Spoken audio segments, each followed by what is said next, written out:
The rain hammered against the restaurant windows like bullets, each drop a reminder of how shattered everything had become. Sarah Chen stared at her reflection in the glass, seeing not the confident CEO who once commanded boardrooms, but a woman whose world had collapsed in the span of 18 months. The car accident had taken her legs, the divorce had taken her dignity, and tonight this ridiculous blind date her sister had forced upon her would likely take what little hope she had left. "He's not coming," she whispered to herself, checking her phone for the 15th time. Marcus Thompson, her date was already 45 minutes late to Bella Vista, the upscale Italian restaurant where she'd agreed to meet him. She should have known better. Who would want to date a woman in a wheelchair? The pitying looks from other diners already felt like knives twisting in her chest. Sarah had built Chemtech Industries from nothing, turning a small chemical research company into a Fortune 500 empire. She'd been fearless, unstoppable, the kind of woman who could negotiate million-dollar deals before breakfast. But that woman felt like a stranger now, buried beneath layers of pain and self-doubt that no amount of physical therapy could heal. Her phone buzzed. A text from Marcus. "Sorry, running late." "Car trouble." "Don't leave." "Car trouble," she muttered, rolling her eyes. The oldest excuse in the book. She signaled a waiter for her check, determined to salvage what remained of her dignity and escape this humiliation. But as she reached for her purse, the restaurant door burst open, bringing with it a gust of cold air and the most unexpected sight. A man stumbled in, completely soaked from the rain, his work clothes stained with grease and motor oil.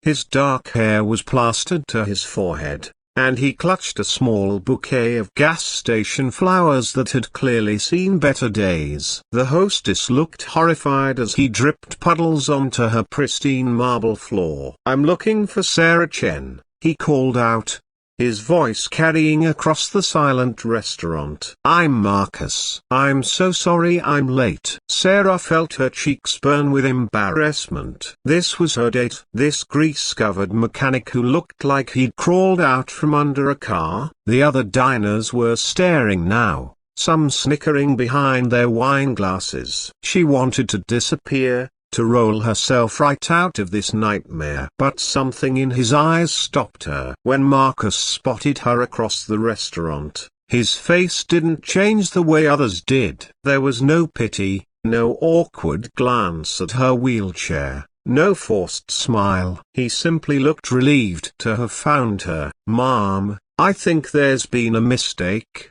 the hostess said, blocking his path with practiced disdain. "This is a fine dining establishment." "No mistake," Marcus replied firmly, never taking his eyes off Sarah. "I have a date with the most beautiful woman in this room." The words hit Sarah like a physical force. When was the last time someone had called her beautiful? When was the last time someone had looked at her like she was still whole? He approached her table, leaving a trail of rainwater and oil stains, completely oblivious to the scandalized looks around them. "Sarah? I'm Marcus Thompson. I am so incredibly sorry I'm late. I was on my way here when I passed this accident on Highway 35. A family with kids, their car had flipped, and," he ran his hand through his wet hair, "I couldn't just drive by." Sarah felt something shift inside her chest. "You stopped to help." The dad was trapped, and the mom was screaming about their baby in the back seat. First responders were still 10 minutes out. Marcus pulled out his phone, showing her a news article that was already going viral. "Local mechanic saves family of 4 in highway crash." The photos showed Marcus covered in even more grease and blood, using some kind of hydraulic tool to free the trapped father. "You saved them," Sarah breathed, reading the article. The family was alive because this man had stopped his own life to help strangers. "Anyone would have done the same thing," Marcus said, settling into the chair across from her. He held out the bedraggled flowers. "I know these aren't much. I grabbed them from the gas station on the way here, but the accident.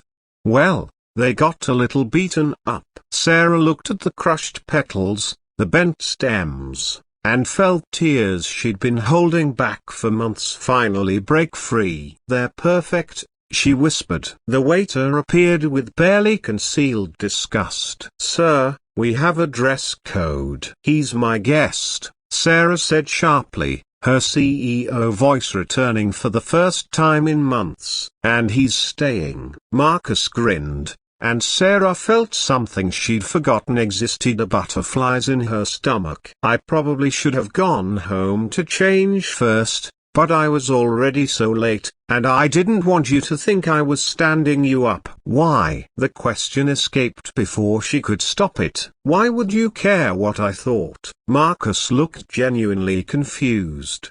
"Because your sister told me you were smart, successful, and had been through hell.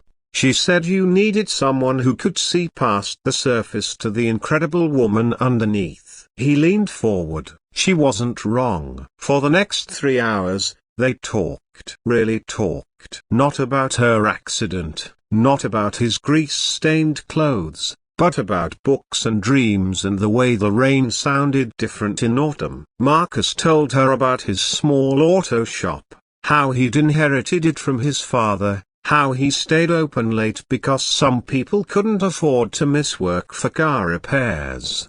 "I always wanted to expand," he admitted, "maybe start a program to teach kids from low-income families about mechanics. Give them a skill, you know. But banks aren't exactly lining up to loan money to a guy like me." Sarah found herself leaning forward. "What would you need to make it happen?" "Probably about 200,000 to start. But it's just a pipe dream." "What if it wasn't?" Sarah's mind was racing, the strategic thinking that had made her fortune clicking into place. "What if someone believed in your dream enough to invest?" Marcus laughed, but not unkindly. "Sarah, you don't even know me. I know you stopped your life to save strangers. I know you came here looking like you'd been wrestling with engines because you didn't want to disappoint someone you'd never met. I know you see me as a person, not a disability." Her voice grew stronger with each word. "That tells me everything I need to know." The restaurant had long since emptied,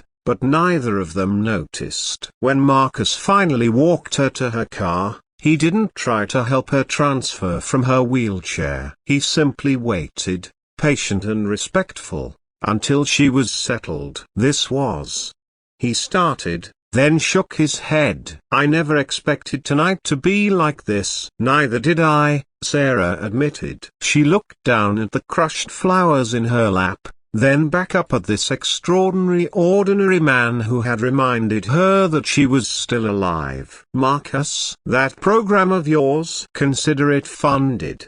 His eyes widened. "Sarah, I can't."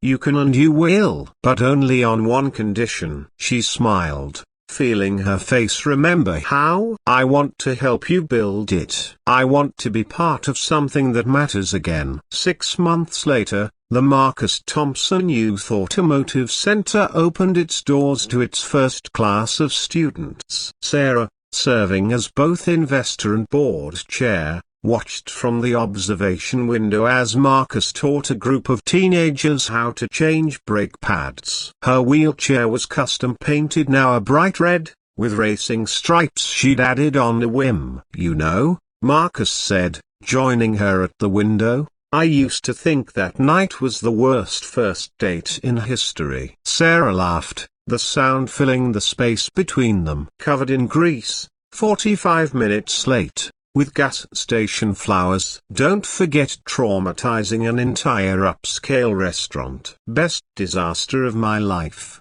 she said, reaching for his oil-stained hand. "Because sometimes the most beautiful things come from the most broken moments. And sometimes love arrives not in perfect packages, but in work boots and wounded hearts that choose to keep beating, keep hoping, Keep believing in the possibility of tomorrow. Outside, another family drove up to drop off their son for his first class. Sarah watched the boy's face light up as Marcus waved him in, and she felt something she thought she'd lost forever in that hospital room 18 months ago. She felt whole,